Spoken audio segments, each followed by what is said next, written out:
This is KGW News at 11. Governor Kate Brown called it the greatest gift we can give to Oregon's children. She released a new plan to reopen schools today. Thank you for joining us. I'm Morgan Romero, in for Dan and Laurel tonight. The big takeaway, starting in the new year, each district will have the power to decide when kids get back to in-person learning. Mike Benner has reaction from both sides. This is cause for celebration. This is a holiday present for Oregon families. Optimism has washed over the founder of ED 300, a group that's been rallying to get kids back into the classroom. I think this is a testament to what families can do working together across the state and across party lines. Renee Gonzalez reacts to news that Oregon Governor Kate Brown is now lobbying for kids to return to the classroom. The governor has ordered the state to review its guidance for in-person learning.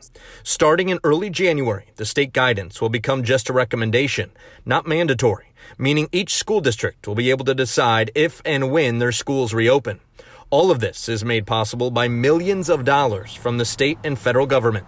The needle moved here because parents and educators work together to focus on the impact of these closures on their children. I really feel like this is bowing to political pressure. John Larson, president of the Oregon Education Association, does not think it's time to reopen schools. He says just look at the case numbers, hospitalizations, and deaths.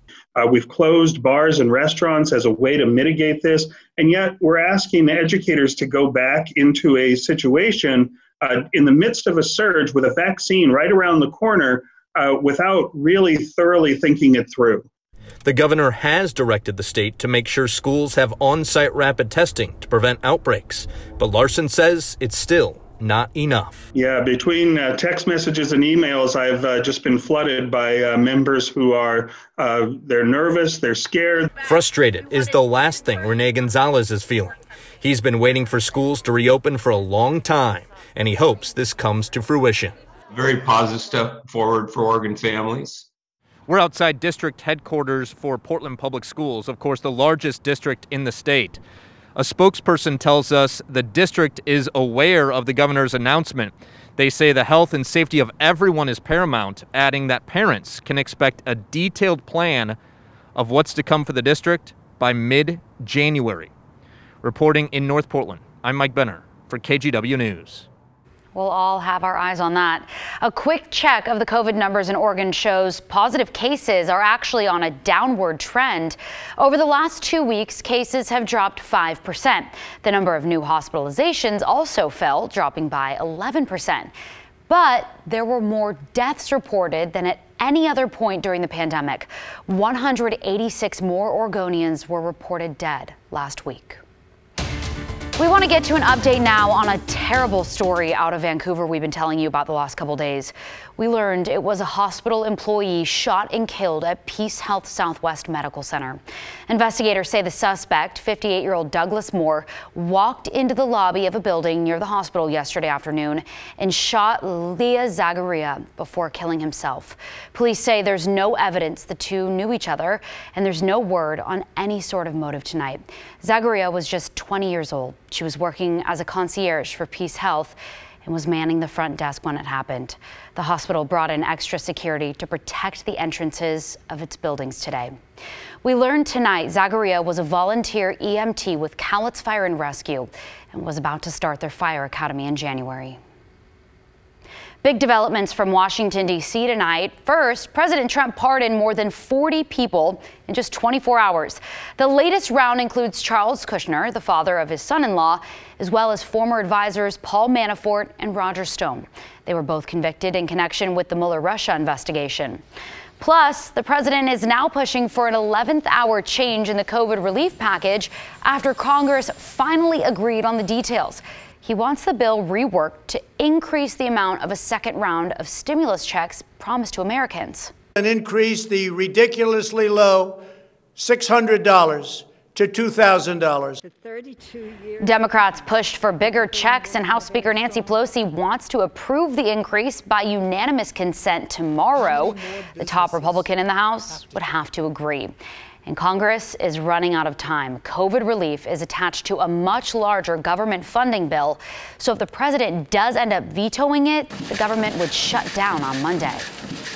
As for COVID relief on the state level, Oregon passed a massive funding bill on Monday, and Washington's governor extended help to renters today.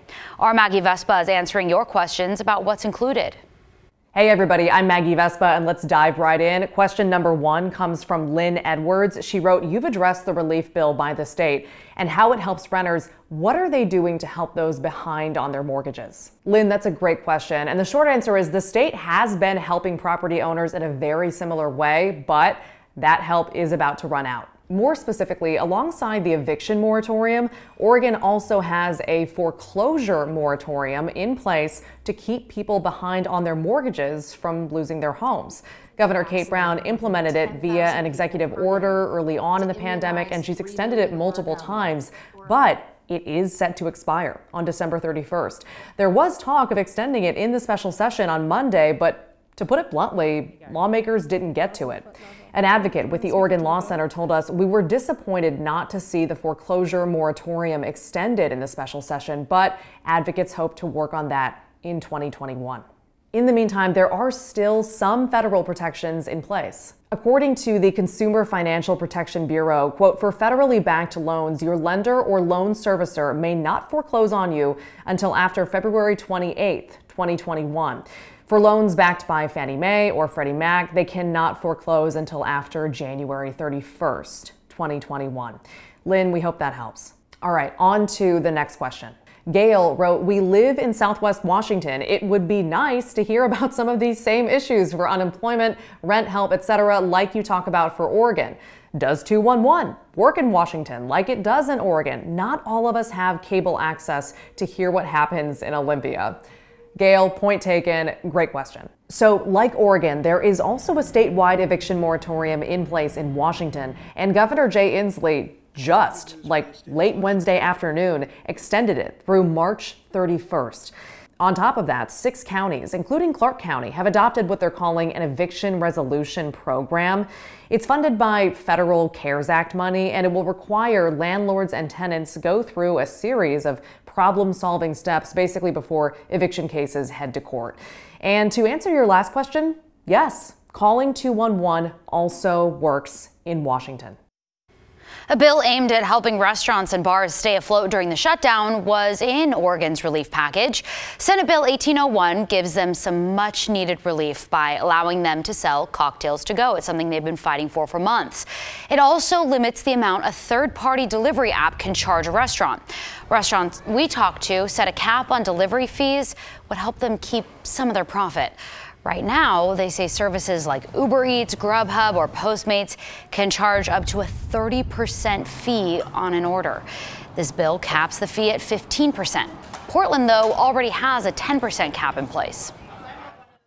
In order for us to sell anything on the to-go sites, be that Uber Eats or Postmates or Grubhub or any one of those, we have to raise the menu prices on that site.